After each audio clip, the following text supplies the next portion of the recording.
So, traders and friends, welcome back to another live episode of Intraday Trading. This is C Abbas on this side. The date is 26th of April 2023, Wednesday. और अगर आपने मेरे पिछले videos देखे हैं, खास करके Wednesday के दिन, तो मैंने आपको वहां पर पहले ही बताया कि इस दिन पर मैं बहुत ज्यादा कम रिस्क लेता हूं और जितना हो सके उतना हेज करने की कोशिश करता हूं। तो मैं आपको आज किस तरीके से मैंने कॉल एंड पुट की पोजीशन बनाई और कैसे मैं इससे बाहर निकला विद 1:2 टारगेट, मैं आपको सारी चीजें समझाने की यहाँ पर कोशिश करूंगा। तो चलिए ट्रेडर्स, शुरू करते हैं आज का एनालिसिस। और सबसे पहले पोजीशंस मैं आपके सामने क्लियर कर देता हूं क्या है। मैंने आज दो अकाउंट में ट्रेडिंग किया था। एक अपस्टॉक्स वाला अकाउंट जो मेरा पर्सनल अकाउंट है वो मैंने यूज किया है, और जो मेरा क्लाइंट का ग्रो वाला अकाउंट है वो भी मैंने यूज किया है। मैंने आज जीरोधा वाले अकाउंट में कोई ट्रेडिंग नहीं करी है। द रीजन इज के वहां पर मुझे टाइम नहीं मिला और एकदम क्विक मूव आ गया, तो वो एंट्री वहां पर नहीं ली गई, बिकॉज काफी ज्यादा हाई प्राइस पे बाई करने का कोई मतलब नहीं रहता है।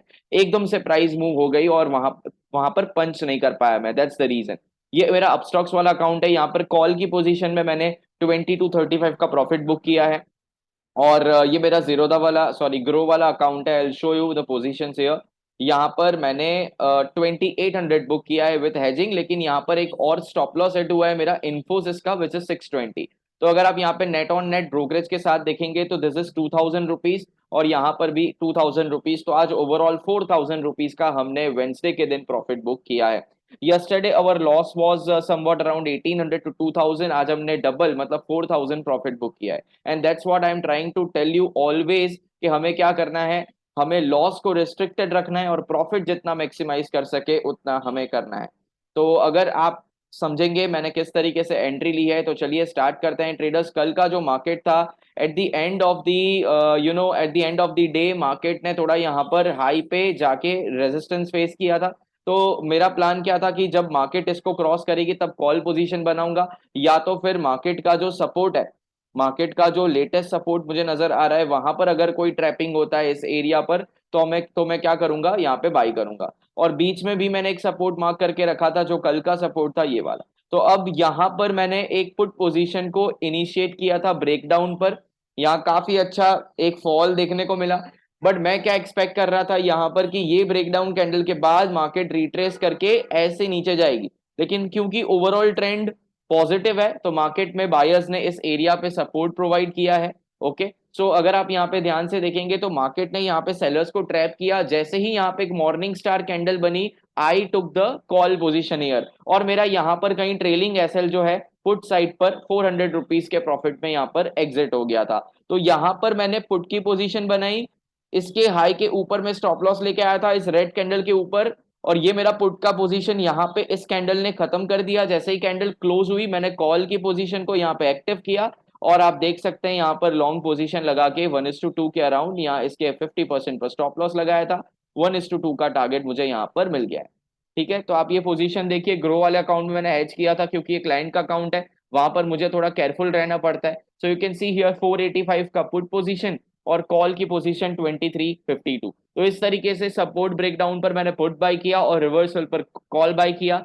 और अगर आप लोगों ने पुट बाय किया होगा तो डेफिनेटली स्टॉप लॉस हिट हुआ होगा, because the overall trend is major trend is supporting towards the call side.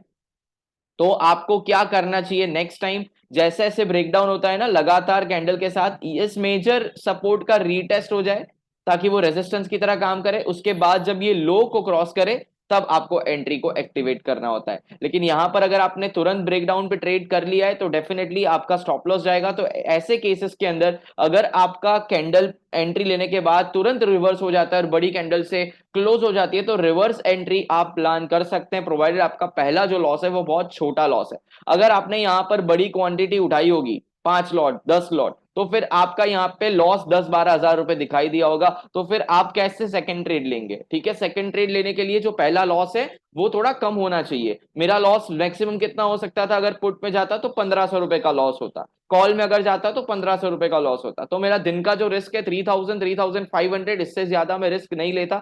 सब अकाउंट को मिलाकर मेरा मैक्स टू मैक्स रिस्क जो है वो 4000 है।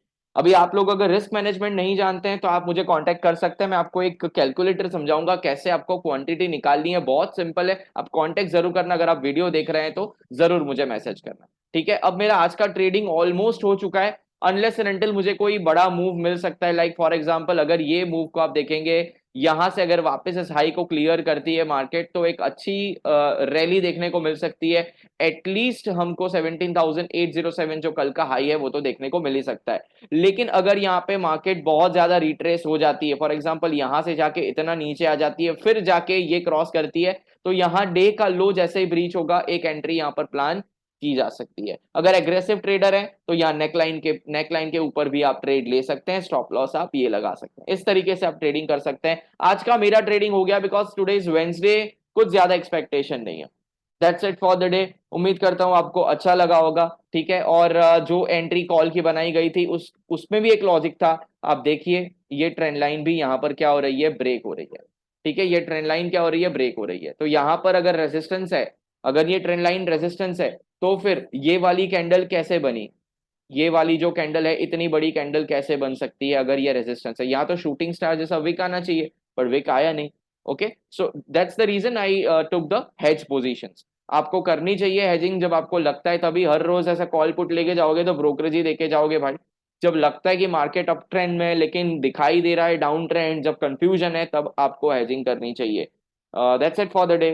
आई होप आपका दिन प्रॉफिटेबल रहा होगा या प्रॉफिट होगा। अगर लॉस हुआ है तो कोई प्रॉब्लम नहीं है, take the small loss, come back stronger, मेहनत करो, कल वापस से प्रॉफिट होगा, don't worry. Goodbye everyone, take care.